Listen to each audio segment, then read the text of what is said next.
La première lecture, une lecture qui parfois nous dérange, quand on la lit dans son coin, on se demande un petit peu, waouh, c'est un peu violent quand même, se trouve dans Exode 31, les versets 12 à 17. Exode 31, 12 à 17. Le contexte, c'est Israël qui est dans le désert entre l'Égypte et la terre promise. Et il y a eu, entre autres, la manne, il y a eu le don de la loi, etc. Et puis après, il y a des paroles qui viennent un petit peu expliquer plus en détail. Et on est dans ce cas-ci. Le Seigneur dit à Moïse, « Toi, parle aux Israélites et communique-leur les prescriptions suivantes. Vous observerez les jours de sabbat. En effet, c'est un signe entre moi et vous pour vos descendants. Il vous rappellera que je suis le Seigneur et que vous m'appartenez. Observez donc le sabbat, ne le considérez pas comme un jour ordinaire. Celui qui n'en respectera pas le caractère réservé à Dieu et qui travaillera ce jour-là sera exclu de la communauté et mis à mort. Il y a 6 jours dans la semaine pour travailler, le 7e jour est le sabbat, le jour de repos qui est réservé pour le Seigneur. Toute personne qui travaillera un jour de sabbat sera mis à mort. Les Israélites observeront pleinement le sabbat de génération en génération, car il s'agit d'une alliance éternelle. Ce jour-là sera à jamais un signe de la relation qui unit les Israélites à moi-même. En effet, le Seigneur a créé les cieux et la terre en 6 jours, mais le 7e, il s'est arrêté pour se reposer. La deuxième lecture se trouve dans l'Épître aux Hébreux, au chapitre 10, les versets 19 à 25. Hébreux 10, 19 à 25. Ainsi, frères et sœurs, nous avons la liberté d'entrer dans le lieu très saint grâce au sang du sacrifice de Jésus. Il nous a ouvert un chemin nouveau et vivant au travers du rideau, c'est-à-dire par son humanité. Le rideau, c'est celui qui séparait le lieu saint du lieu très saint dans le tabernacle. Nous avons du même coup un grand prêtre placé à la tête de la maison de Dieu. Approchons-nous donc de Dieu avec un cœur sincère et une entière confiance, le cœur purifié de tout ce qui donne mauvaise conscience et le corps lavé d'une eau pure. Continuons fermement à proclamer notre espérance, car Dieu reste fidèle à ses promesses. Veillons les uns sur les autres pour nous inciter à mieux aimer et à agir en toute bonté. N'abandonnons pas nos assemblées comme certains ont pris l'habitude de le faire. Au contraire, encourageons-nous les uns les autres, et cela d'autant plus que vous voyez approcher le jour du Seigneur. J'ai une question. Seriez-vous d'accord d'augmenter le nombre de jours de congé? Même pour les retraités non pratiquants. Que penseriez-vous de bénéficier à nouveau de jours de congé durant lesquels vos petits employeurs en herbe devraient vous laisser souffler un peu? Il y a de l'approbation? Oui.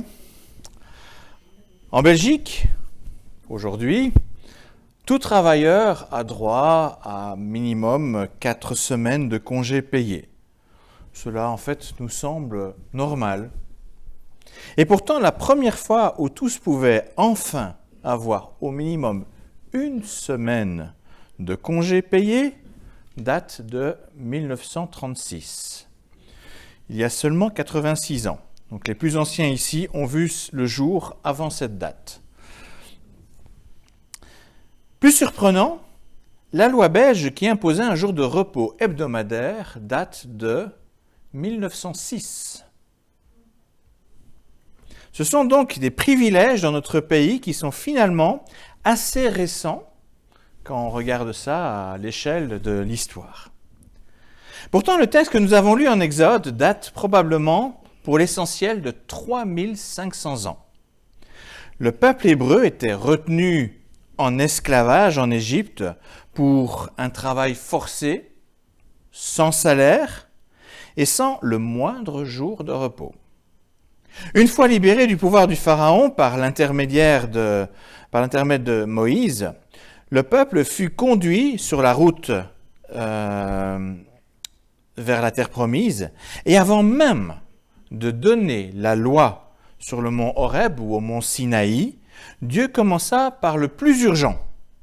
Il offrit un jour de congé par semaine, le précurseur des congés payés, puisque la veille, Dieu offrait pour ce jour la manne nécessaire, de sorte qu'il n'était pas obligé de sortir pour manger. Donc vous avez les premiers congés payés à ce moment-là. Après avoir vu son peuple trimé en Égypte, le premier souci de Dieu fut de lui offrir du repos, ce sabbat, un privilège inédit. Pourtant, quand on lit le texte d'Exode 31 avec nos yeux contemporains, on ne perçoit pas en premier lieu ce cadeau. On est premièrement choqué par le verset 14. « Observez donc le sabbat, ne le considérez pas comme un jour ordinaire, celui qui n'en respectera pas le caractère réservé à Dieu et qui travaillera ce jour-là sera exclu de la communauté et mis à mort. » Wow. On s'imagine là un Dieu dur, sans pitié, qui oblige une forme de religiosité excessive. Comment peut-on envisager de mettre une personne à mort simplement pour avoir travaillé? Un gars qui est courageux, il a travaillé même ce 7e jour, le jour du sabbat. Pourtant, au-delà du ressenti qu'engendre la lecture d'un tel verset, il serait en fait plus judicieux de comprendre pourquoi Dieu propose une telle sévérité dans ce cas-là. Il ne faut pas perdre de vue la grâce de Dieu qui délivre de l'esclavage et qui offre un jour de congé payé par semaine. C'est ça le point de départ. C'est le point de départ de cette loi. Après avoir considéré cet aspect positif, encore faut-il consentir un petit effort pour comprendre cette loi sévère. La loi de Dieu nous semble, à nous aujourd'hui, tellement ferme, tellement carrée. Or, du point de vue social et du point de vue économique, cette loi donnée à Moïse était en fait révolutionnaire pour son temps. Le respect de la vie humaine, sans discrimination, le partage équitable des biens et le respect des biens de chacun, avec même un moyen correctif pour rectifier les inégalités. Un jour de repos par semaine, l'interdiction d'esclavage, ou si d'aventure cela devait malgré tout arriver, l'obligation d'affranchissement la 7e année, tout comme l'annulation des dettes, la 7e année. Vous voyez tout ça dans nos législations? Je peux continuer en fait longtemps, parce que la liste est longue. Et 3500 ans plus tard, bien des aspects de cette loi seraient pour nous des avancées sociales et économiques énormes par rapport à ce que nous connaissons aujourd'hui. Toutes ces règles étaient en fait un véritable cadeau de Dieu pour vivre une société plus juste, plus saine dans les rapports mutuels. Si les peines encourues étaient sévères, c'était justement pour éviter de ternir ce nouveau vivre ensemble, unique en son genre. Dieu s'était réservé un peuple en propre afin qu'il puisse être un modèle pour le monde entier, une source de bénédiction pour toutes les nations, comme ça a été promis à Abraham. C'est entre autres avec ses lois. c'était une source de bénédiction grâce à ce que les peuples pouvaient voir concrètement. Ils pouvaient avoir un exemple de vie inédit où la bonté remplaçait la cupidité. On en est loin. Mais pour que ce modèle fonctionne bien, il était nécessaire que tout le monde dans le peuple y adhère.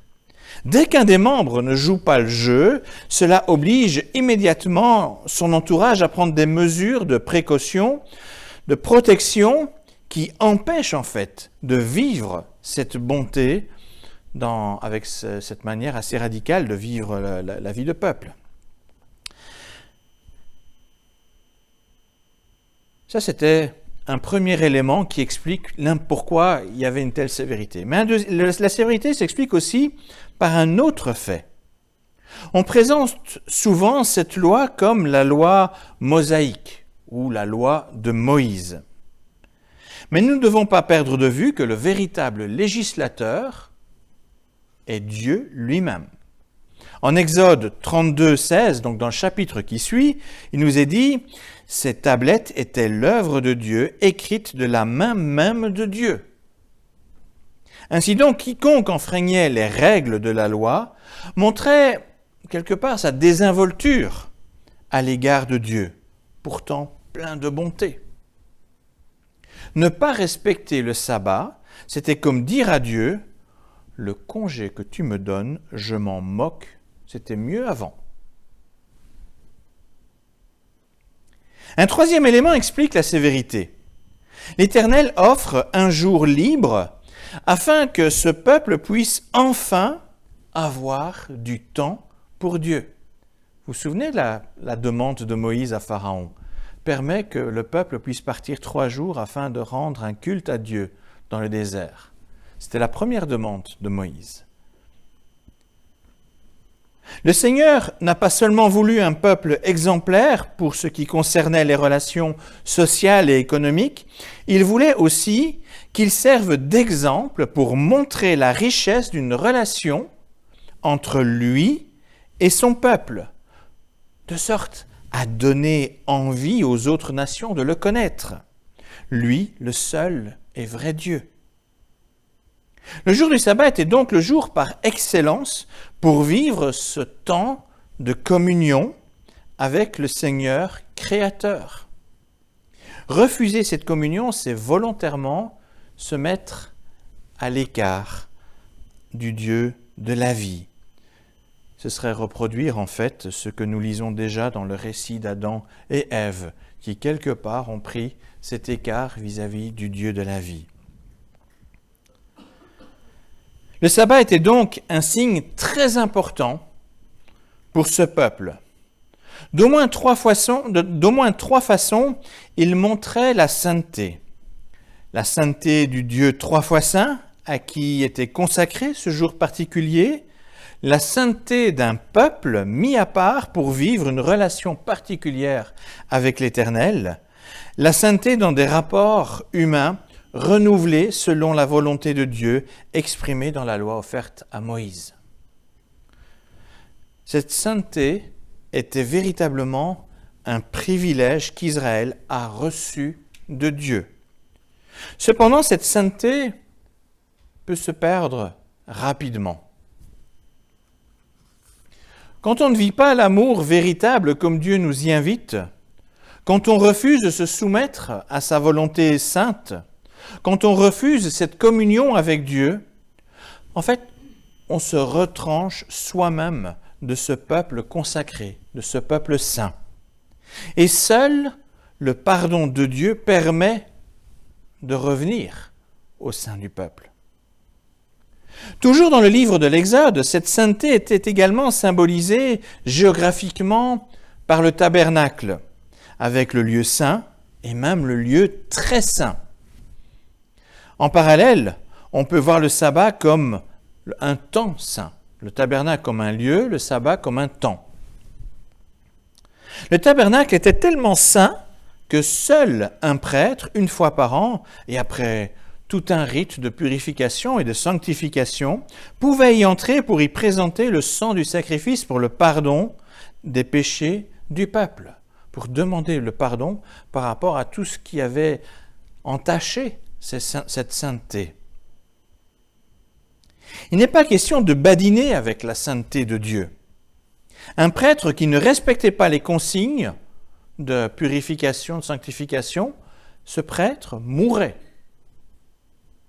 La sainteté est un sujet sérieux, un privilège incroyable qui mérite toute notre attention. Dans l'Épître aux Hébreux, nous avons lu « Ainsi, frères et sœurs, nous avons la liberté d'entrer dans le lieu saint grâce au sang du sacrifice de Jésus. » Le privilège est plus grand encore pour nous par rapport au peuple du temps de Moïse.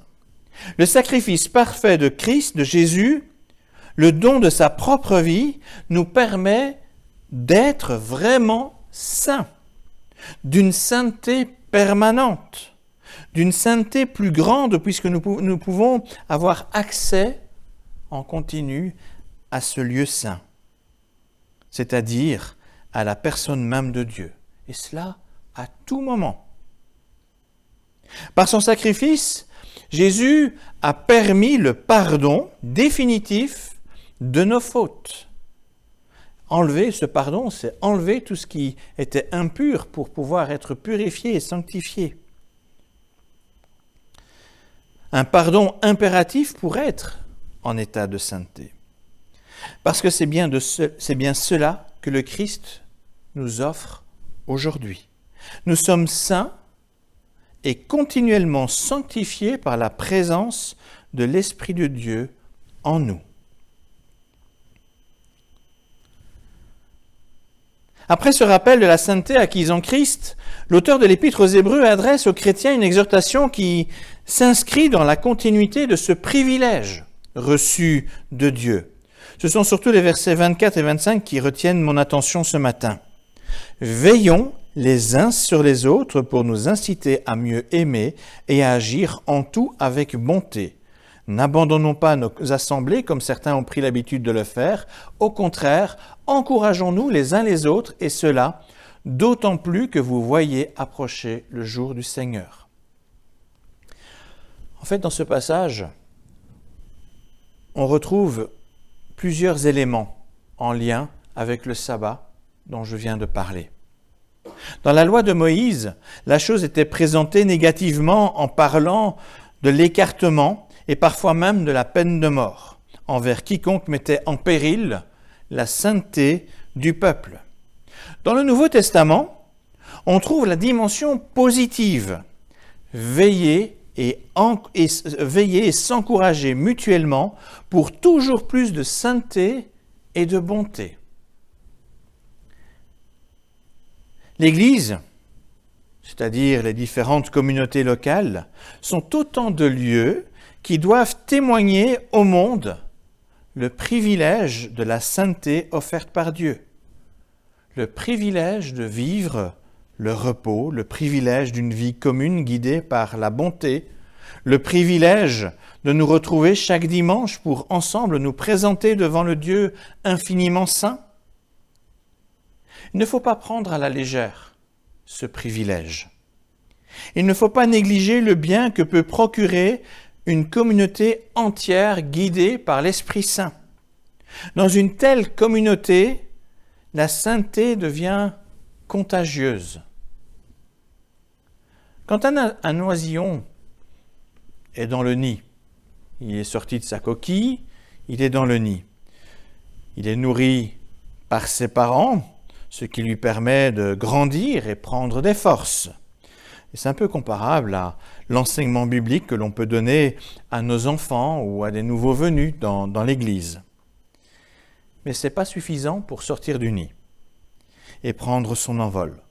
Pendant plusieurs semaines, sans même s'en rendre compte, en fait, l'oisillon va observer ses parents partir et revenir du nid.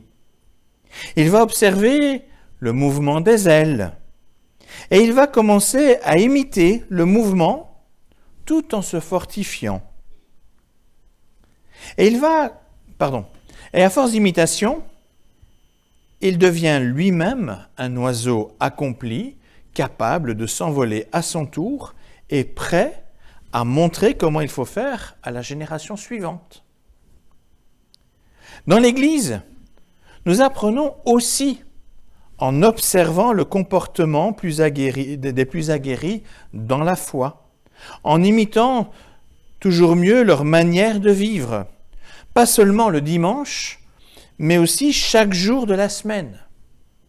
Il va de soi que l'Église ne peut grandir que si elle est particulièrement respectueuse de la sainteté acquise en Christ et toujours en recherche d'une manière sanctifiée de vivre, conforme à ce que Dieu attend de nous. Ce n'est pas pour rien que, même dans le Nouveau Testament, il est question de mettre à l'écart une personne qui s'entêterait à produire un mauvais comportement au sein de la communauté. Il faut pouvoir être prêt à le réaccueillir s'il y a un changement, mais si quelqu'un persiste et ne veut pas changer de vie, le Nouveau Testament nous parle aussi d'une mise à l'écart. Ce n'est pas seulement dans l'Ancien Testament. C'est ainsi qu'on peut mettre des communautés en difficulté sur plusieurs générations si on laisse des comportements inappropriés au sein de la communauté. Ça peut être dramatique sur le long terme. Par ailleurs, il est important de continuer à vivre cette vie communautaire. C'est le lieu d'exemple et d'apprentissage par excellence, non seulement pour soi, mais aussi pour les nouvelles générations. C'est le principe énoncé par Proverbe 27, 17 qui dit « Le fer se polit par le fer et l'homme par le contact de son prochain ». Prendre de la distance vis-à-vis de la communauté, ce serait non seulement se priver du bien que Dieu veut nous procurer par le contact avec les autres chrétiens, grâce aux encouragements et aux exhortations bienveillantes, mais pire encore, ce serait aussi priver les plus jeunes d'un exemple pour les aider dans leur vie de foi. L'Église doit être le lieu où tous se retrouvent, un lieu saint, identique au sabbat, afin de vivre ensemble notre vocation particulière pour Dieu. Certains ont malheureusement pris l'habitude de déserter l'assemblée. D'autres ont parfois du mal à trouver la motivation à être assidus. Pour ne pas nous décourager ou nous démotiver, pour ne pas se décourager ou pour nous remotiver, mais rappelons-nous quand même ce privilège reçu de Dieu. Prenons-le au sérieux et vivons-le avec reconnaissance. Je termine avec ce verset du psaume 133 que vous connaissez certainement. Oui, il est bon, il est agréable pour des frères et sœurs d'être ensemble. À Dieu saint soit toute la gloire. Amen.